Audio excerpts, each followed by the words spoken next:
2차 실기시험 합격만을 목표로 제작된 내용입니다. 실기시험을 대비해 꼭 기억해야 하는 부분만을 모아놓았습니다. 직업상담사 2급 초단기 합격 비법 2차 실기 대비 이론과 문제집의 내용을 바탕으로 제작된 강의입니다. 심리검사의 윤리적 고려사항 6가지 혹은 평가 과정에 관련해서 윤리 강령 3가지를 쓰는 문제입니다. 내용 알고 보면 굉장히 상식적이라서 하나도 어렵지는 않아요. 근데 문제는 뭐냐면 수험장에 가서 손으로 이 6가지를 써야 되는데 실제로 수험장에 가면 하나나 2개밖에 생각이 안 나요. 이게 어려운 문제입니다. 간혹 보면 우리가 인간 같은 강의를 막 들으면서 강사가 줄줄줄줄 얘기해 주니까 자기가 줄줄줄줄 이해하고 있는 줄 알아. 자기가 줄줄줄줄 아는 줄 알아. 그거 아무 상관 없습니다. 그거는 강사가 줄줄거리는 거고요. 실제는 여러분들은 손으로 시험장에서 쓰셔야 돼요.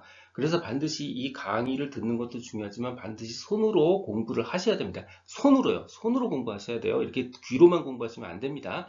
어쨌건 6가지를 써야 돼서 이 6가지를 한꺼번에 기억하는 게 굉장히 어렵죠. 이럴 때 쓰는 방법이 바로 분할정보법입니다. 이 6가지를 그룹으로 나눠주는 거예요. 자, 첫 번째는 평가 과정 중에 그룹으로 하나 나누고요. 두 번째는 사용 전에 해야 되는 일, 마지막으로는 검사 자체의 타당성, 이렇게 3가지 그룹으로 나눴습니다. 이 그룹명은 답으로 쓰실 필요가 없습니다. 이렇게 나눠서 기억해야 기억이 쉽다고 제가 지금 제안하는 거예요. 자, 첫 번째 평가 과정 중에 윤리적 고려사항. 평가 과정 중에 윤리적 고려사항만 따로 묻는 문제가 있기 때문에 이건 반드시 기억하셔야 돼요. 자, 내용 알고 보면 상식적입니다. 첫 번째, 적절한 훈련을 받지 않은 사람이 심리검사를 시행하면 안 되죠. 자, 두 번째는 검사 결과를 관련해서 피험자의 사생활이 당연히 보호돼야 되고요. 마지막으로 검사 결과로 피험자가 차별받아서는 안 되죠. 나머지 내용도 보시면 타인이 이 결과를 사용하면 안 된다는 얘기예요. 다른 사람이 평가의 결과와 해석을 잘못 사용하지 않도록 해야 되고요. 비밀을 유지해야 된다는 얘기예요. 그죠? 그 다음에 평가 결과가 시대에 뒤떨어질 수 있음을 인정하고 측정치가 잘못 사용되지 않도록 해야 됩니다. 요거 중에 한 3가지 이상은 꼭 기억을 해 주셔야 되고요. 사용 전에 해야 될 일, 사용 전 주의사항입니다. 첫 번째는 심리검사의 목적과 절차를 충분히 설명해 줘야 되고요. 두 번째는 문항 등을 피험자에게 미리 알려서는 안 됩니다. 마지막으로 검사의 타당성이에요. 과학적으로 제작된 검사여야 됩니다. 첫 번째는 심리검사나 평가기법을 개발하고 표준화할 때, 즉 만들 때 과학적 과정에 따라서 만들어진 검사여야 되는 거예요. 자, 두 번째는 해석을 할 때 사용된 프로그램 및 절차의 타당성에 대한 증빙 자료가 제시되어야 되고요. 마지막으로는 채점 해석 프로그램 타당도에 대한 적절한 증거가 있어야 됩니다. 이 모두 다 한꺼번에 얘기하면 과학적으로 만들어지고 타당성 있게 만들어져야 된다라는 이야기입니다. 규준 제작 시 사용되는 확률 표집 방법 3가지를 쓰라고 요구하고 있습니다. 규준은 일종의 표준 분포입니다. 그러니까 표준 분포를 만들 때 어떻게 표집할 거냐, 어떻게 샘플링 할 거냐, 즉 샘플 방법을 물어보고 있는 거예요. 간혹 사례를 들어 설명하라는 것도 같이 나오기 때문에 사례도 같이 묶어서 공부하시는 게 효과적입니다. 첫 번째 단순 무작위 표집, 두 번째 체계적 표집이 있고요. 세 번째 층화 표집, 네 번째 군지 표집이 있습니다. 단순 무작위 표집과 체계적 표집을 보면 단순 무작위는 영어로 말 그대로 랜덤이고요. 단순 무작위가 랜덤이고요. 표집이 샘플링이에요. 그러니까 랜덤 샘플링 한다는 뜻이에요. 모집단에 일련 번호를 부여하고요. 임의로 뽑는다는 뜻이에요. 제비 뽑기처럼 임의로 필요한 만큼 뽑는다, 필요한 만큼 표집한다. 이게 단순 무작위 표집이에요. 사용 예로는 제비 뽑기나 난수 추출 같은 경우가 있고요.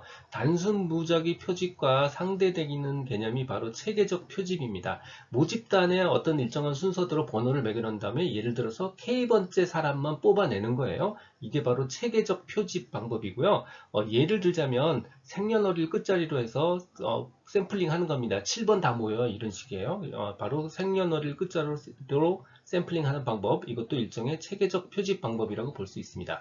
자, 그 다음 층화 표집과 군지 표집은 어떤 집단이 있는데 그 집단이 몇 개로 그룹핑할 수 있다는 뜻이에요. 이 그룹이 이질적인 하위 집단으로 구성되어 있으면 층화 표집이고요. 동질적인 하위 집단으로 구분되어 있으면 군지 표집이에요.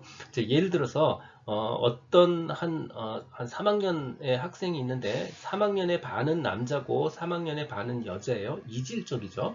바로 모집단이 두 개의 이질적인 하위 집단으로 남자 여자라는 이질적인 하위 집단으로 구성되어 있는 경우에 각각의 경우에 랜덤 샘플링 하는 것, 각각의 경우에 단순 무작위 표집을 시행하는 방법, 이게 바로 층화 표집입니다. 사용 예는요, 남자 50%, 여자 50%로 나눈 다음에 랜덤 샘플링을 하는 거죠. 남자 50%, 여자 50%로 나눈 다음에 단순 무작위 표집을 하는 겁니다. 군지 표집은 똑같은 3학년이 있는데 이게 1반, 2반, 3반, 4반, 5반, 6반처럼 각각의 반은 동질적인 하위 집단으로 나누어져 있을 뿐이에요. 그러니까 한 반을 하나 뽑아서 그냥 샘플링해도 된다는 의미죠. 그래서 동질적인 하위 집단으로 구분한 다음에 그걸 표집하는 방법입니다. 자, 예를 들어서 1학년 학생을 대상으로 규준이라는 분포를 개발하고 싶을 때 각 반은 균등하다고 가정하고, 균등하니까 한 반을 뽑아서 표집하는 겁니다. 이게 반 단위로 표집하는 것, 이게 바로 군지 표집입니다. 검사 선정 시 고려사항 5가지요. 그냥 5가지 외우면 힘드니까 나눴습니다. 분할적 경우로요. 첫 번째, 검사 자체가 적합한지, 두 번째는 검사가 실용적인지, 검사가 과학적인지, 내담자와의 관련성은 어떤지, 이렇게 4가지 그룹으로 나눴어요. 첫 번째, 적합한지, 내담자의 특성에 적합한지, 예를 들어서 내담자는 초등학생인데 대학생용 제시하면 안 돼요. 그래서 내담자의 특성에 적합한지. 두 번째는 검사의 목적이 적합한지, 목적 일치도입니다. 그래서 적합성 2가지 항목이 있고요. 검사의 실용성입니다. 검사나 해석과 검사를 하는데 얼마나 시간이 걸리는지, 얼마나 비용이 많이 드는지, 실용적성의 측면이요. 세 번째는 검사 자체가 신뢰도와 타당도가 확보되어 있는 검사인지, 그 다음 검사의 사용여고요. 기존의 내담자가 이미 수행했던 검사인지, 마지막으로 내담자가 선택에 참여했는지, 혹은 내담자가 하고 싶어 하지 않은 검사는 아니었는지, 즉 내담자의 검사 선택에 관련된 항목입니다. 이 항목들 중에서 기억하기 쉬운 거 5개 정도 기억해 두시면 됩니다. 한국표준산업분류의 산업분류기준 3가지를 묻고 있습니다. 투입물의 특성, 산출물의 특성, 생산활동의 일반적인 결합 형태예요. 알고 보면 그렇게 어렵지 않아요. 인풋, 아웃풋, 그 다음에 어떤 처리 과정입니다. 인풋, 투입물의 특성, 인풋이고요. 아웃풋, 산출물의 특성이고요. 생산활동의 일반적인 결합 형태, 생산활동 중에 프로세스 문제죠. 이렇게 적어주시면 되는데 답은 당연히 이렇게 쓰셔야 돼요. 인풋, 아웃풋 쓰시면 안 돼요. 투입물의 특성, 산출물의 특성, 생산활동의 일반적인 결합 형태입니다. 게슈탈트 상담 기법 4가지를 쓰고 설명하는 겁니다. 여기서 모범 답안으로 제안한 4가지는 우리가 1차 시험 때 지문으로 활용했던 겁니다. 그래서 최대한 양을 줄이려고 노력을 한 거고요. 사실 이거 말고도 다른 기법들이 10가지나 더 넘게 있어요. 그러니까 이미 알고 있는 거 있다면 여기에 집착하지 말고 그거를 사용하셔도 됩니다. 굳이 억지로 이 4개를 꼭 외우실 필요 없어요. 자, 아무튼 비의자 기법, 역정 기법, 꿈 작업, 감정에 머무르기, 이렇게 4가지 기법을 쓰고요. 각각 내용을 설명하시면 됩니다. 비의자 기법은 우리가 TV에도 가끔 나오는 거예요. 빈의자에다가 상대방이 누군가 앉아 있다고 상상을 시키고 그와 대화를 나누는 거예요. 어쩔 때는 빈의자 대신에 고민형 같은 거 하나 놓기도 해요. 어쨌건 상상하는 사람과의 대화를 해서 하는 일종의 역할놀이고요. 이를 통해서 자신의 내면 세계를 탐색할 수 있도록 합니다. 역전 기법이요. 지금껏 회피했던 행동을 역으로 해보게 하는 겁니다. 지금껏 회피했던 행동을 역전시켜서 해보도록 함으로써 억압하고 통제해온 자신의 다른 측면을 접촉하고 통합할 수 있도록 도와줍니다. 꿈 작업이요. 꿈은 기본적으로 내담자의 소외된 부분들이 투사돼서 상징적으로 나타난 것이라고 봅니다. 다만 이 꿈 작업은 우리가 정신분석에서는 꿈 작업이 아니고 꿈을 분석해요. 꿈을 분석하는 거지만 여기서는 꿈 분석하지 않습니다. 여기는 꿈 작업이에요. 그러니까 꿈에 나온 내용을 주제 삼아서 이야기하는 거예요. 꿈을 분석하는 게 아닙니다. 꿈에 나온 내용을 주제 삼아서 이야기해서 자신의 소외된 부분을 접촉할 수 있도록 도와주는 기법입니다. 감정에 머무르고요. 미해결 과제의 감정을 그대로 받아들이고 동일시해서 해소할 수 있도록 돕는 기법입니다.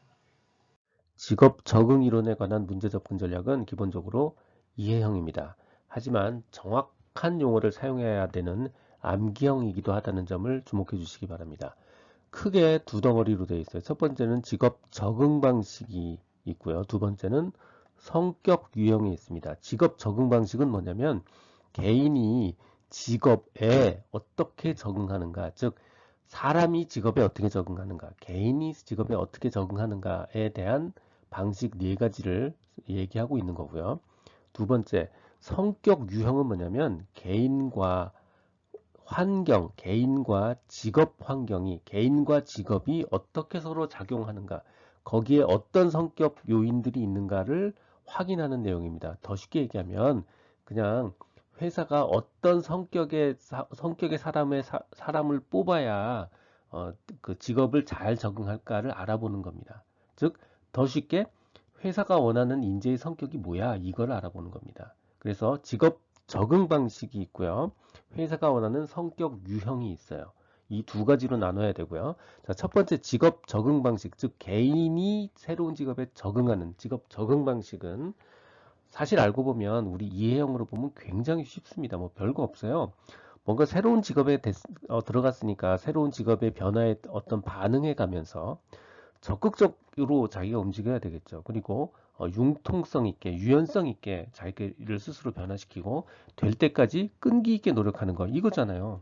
변화에 자기가 반응하고 적극적으로 노력하고 유연하게 노력하고 끝까지 하는 거, 끈기 있게 하는 게 이게 바로 직업 적응 방식입니다. 이거 사실 중학생도 아는 얘기예요. 다만 정확한 용어를 제대로 써야 돼요. 유연성 혹은 융통성 이 둘 중에 하나 어느 거나 좋습니다. 유연성, 반응성, 끈기, 적극성 요 단어를 정확하게 써주셔야 되고요. 그래서 제가 어떤 사람들은 요 첫 글자를 따서 뭐 유반, 끈적 이렇게 외우시는 분들도 있고요. 제가 사용한 방법은 적응 방식이라는 키워드라는 단어를 그대로 살려서 유재석 반장의 적응 방식은 끈적거리기다. 즉 유연성, 반응성, 적응 방식은 끈기, 적극성 이렇게 외우는 방법을 암기 팁으로 드립니다. 어느 방법이든 정확한 용어 이 부분 주목해 주셔야 돼요. 자, 두 번째 성격 유형. 성격 유형이 뭐라고요? 회사가 원하는 인재의 성격이 어떤 성격이야? 이게 성격 유형이에요.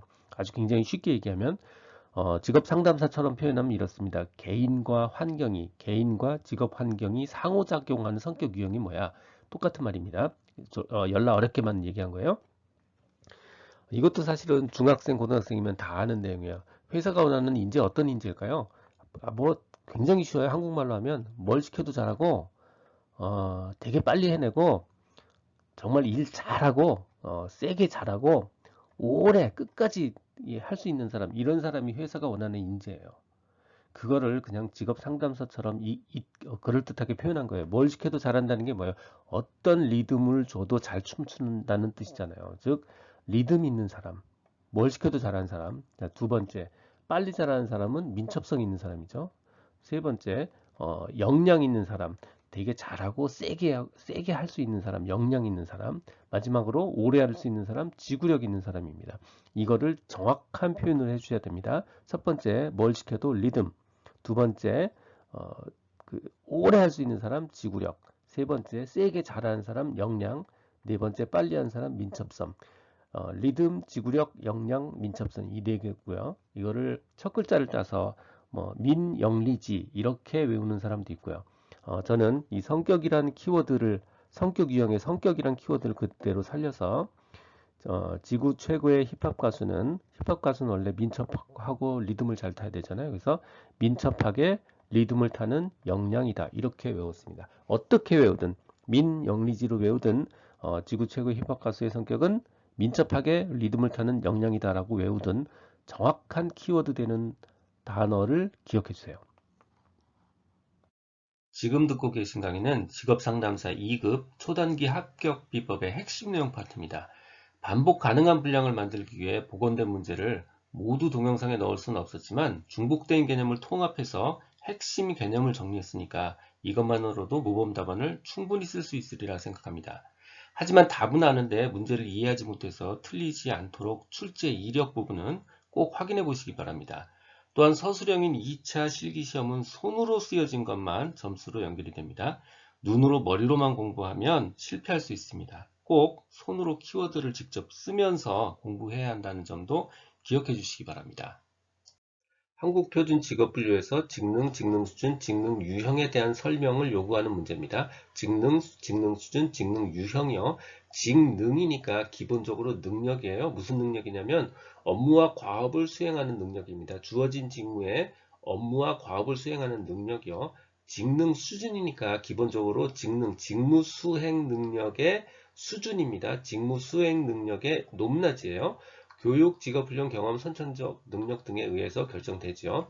직능 유형이니까 결과적으로 어떤 지식의 유형입니다. 지식의 분야, 지식의 유형이에요. 어떤 지식의 유형이고 어떤 지식의 분야냐면 바로 직무 수행에 요구되는 지식의 분야, 직무 수행에 요구되는 지식의 유형이 바로 직능 유형입니다. 직능 수준과 학력과의 관계요. 우선 직능은 1, 2, 3, 4 직능으로 구성되어 있어요. 그래서 제1직능 수준, 2직능 수준, 3직능 수준, 4직능 수준이요. 학력은 초등, 중등, 고등, 학사예요. 근데 고등 대신에 중등 플러스 1, 3년으로 표시해야 돼요. 이것만 조심하면 돼요. 학력은 초등, 중등, 고등이 아니고 중등 플러스 1, 3년 학사요. 초등학교나 초등학교 수준, 중등학교 이상의 교육 수준, 중등 플러스 1, 3년 수준, 학사 이상의 교육 수준이요.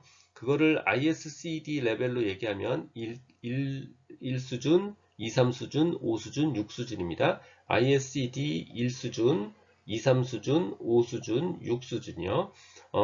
요구되는 직능은요. 초등생이니까 단순하고요. 반복적이고 육체적 수준을 요구하고요. 육체적 과업 수행을 요구하고요. 중등이니까 읽고 쓰고 계산하는 정도 수준입니다. 고등이니까 읽고 쓰고 계산을 넘어서 복잡한 과업 수행이고요. 학사 이상이니까 이해력, 창의력이 요구되는 수준입니다.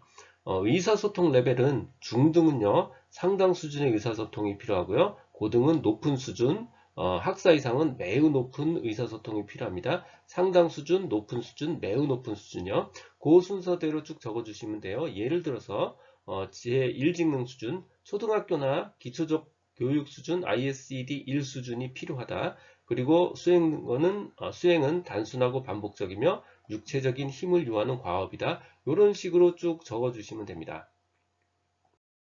직업분류 직능 수준에 관한 두 번째 출제 유형은요. 대분류 항목을 주고요. 요구되는 직능 수준을 적으라는 겁니다. 대분류 항목을 적기 때문에 그냥 숫자 몇 개만 기억하면 돼요. 첫 번째, 두 번째 칸이요. 관리자와 전문가 3직능, 4직능 수준입니다. 둘 다 3직능, 4직능 수준이요. 그 다음에 가운데 두 칸이요. 서비스, 군인 등등등이요. 전부 다 2직능 수준입니다. 근데 군인이 바뀌었어요. 예전에는 2직능 수준이었는데 지금은 뭐로 바뀌었냐면 2직능 수준 이상으로 바뀌었습니다. 이상이요. 예전엔 그냥 2직능이었어요. 근데 군인은 2직능 수준 이상으로 바뀐 겁니다. 나머지 단순 노무자 제1직능 수준입니다.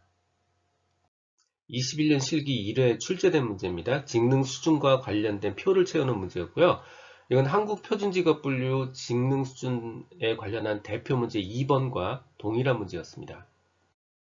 부가가치의 의미와 종류, 그리고 사용자가 부가급여를 선호하는 이유, 근로자가 부가급여를 선호하는 이유요.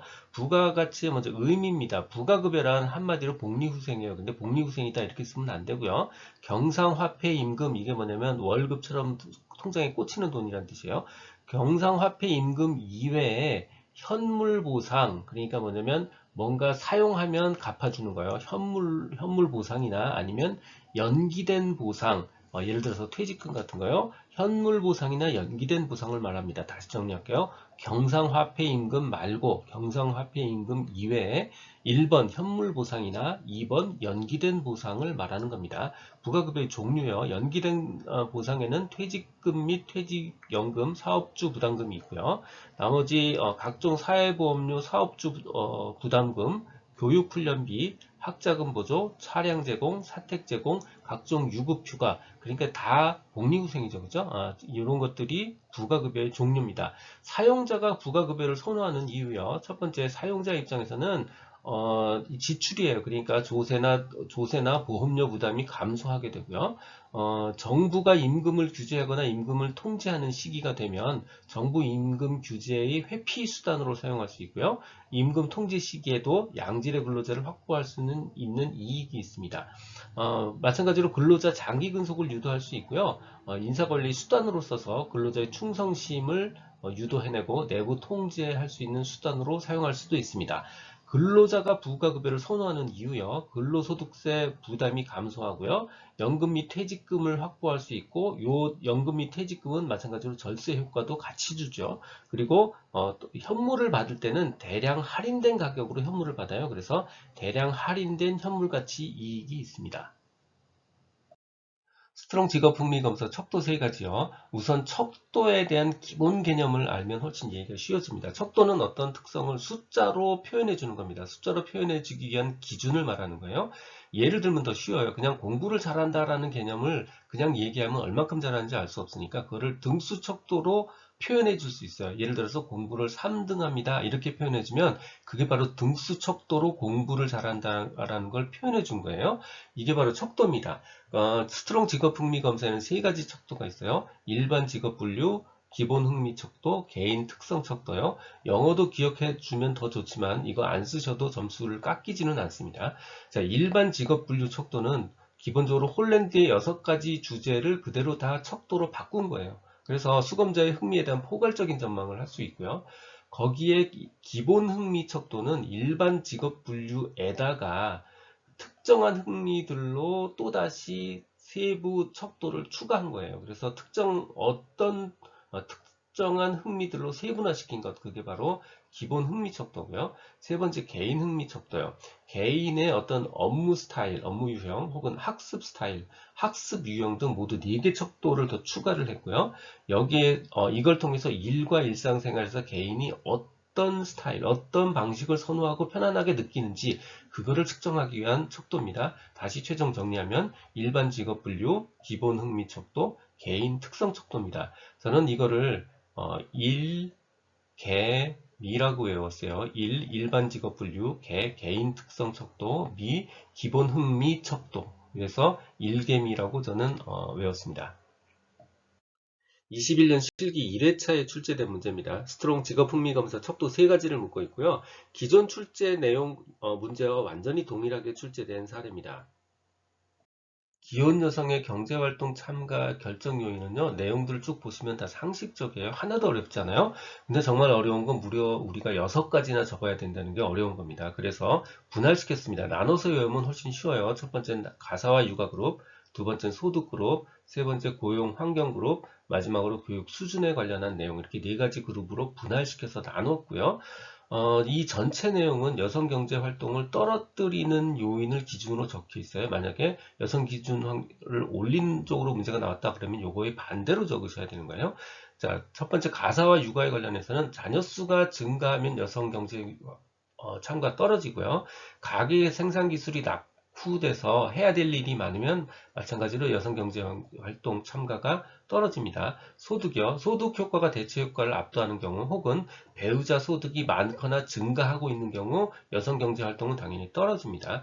고용 환경에 대해서 법적 제도적 장치가 부족해서 육아시설 등이 부족하면 여성 경제 활동은 당연히 떨어지고요.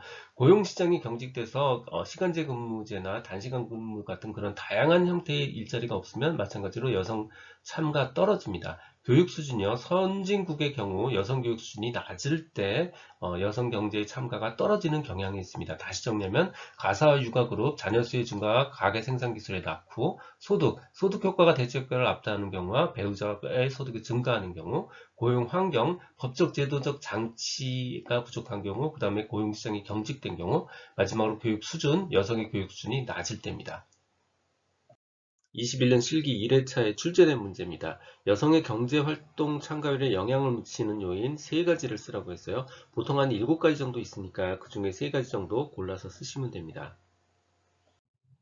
쉐르츠와 스톤이 제시하는 상담의 목표요. 일반적인 직업 상담의 목표인 문제 해결과 의사결정 능력의 함양, 요거는 기억이 쉽습니다. 하지만 나머지 세 가지는 추가로 외워주셔야 돼요. 첫 번째, 행동변화 촉진, 개인의 효율성 향상, 그리고 정신건강의 증진입니다. 상담 목표 설정 시 고려사항 4가지요. 목표를 설정할 때니까 첫 글자는 무조건 다 목표는입니다. 목표는 이뤄야 되고, 목표는 이래야 되고, 목표는 이러해야 되는 거예요. 자, 첫 번째 목표는 구체적이어야 되고요. 두 번째 목표는 실현 가능해야 되고요. 세 번째 목표는 내담자가 원하고 바라는 것이어야 되고, 요 세 가지 굉장히 명백하죠. 마지막 목표는요, 상담자의 기술과 양립 가능해야 돼요. 그러니까 상담자가 다룰 수 있는 어떤 것이어야 된다는 뜻이에요. 상담자의 기술과 양립 가능해야 됩니다. 관련 내용은 전자책 버전으로 출판돼서 교보문고, 예스24 등에서 구할 수 있습니다. 전자책이 불편하신 분들, 인쇄 가능한 버전이나 제약 없는 PDF 버전이 필요하신 분들은 제 블로그 공지글에서 구할 수 있습니다. 동영상 아래에 정보창에 링크를 넣어드렸습니다. 연재되는 나머지 실기 대비 강좌는 지금 화면 오른쪽에 나타난 재생 목록을 누르면 필요한 부분 선택해서 공부하실 수 있습니다. 도움이 되셨다면 구독 부탁드립니다. 지금까지 라디캠지기 꾸벅이 박준규였습니다.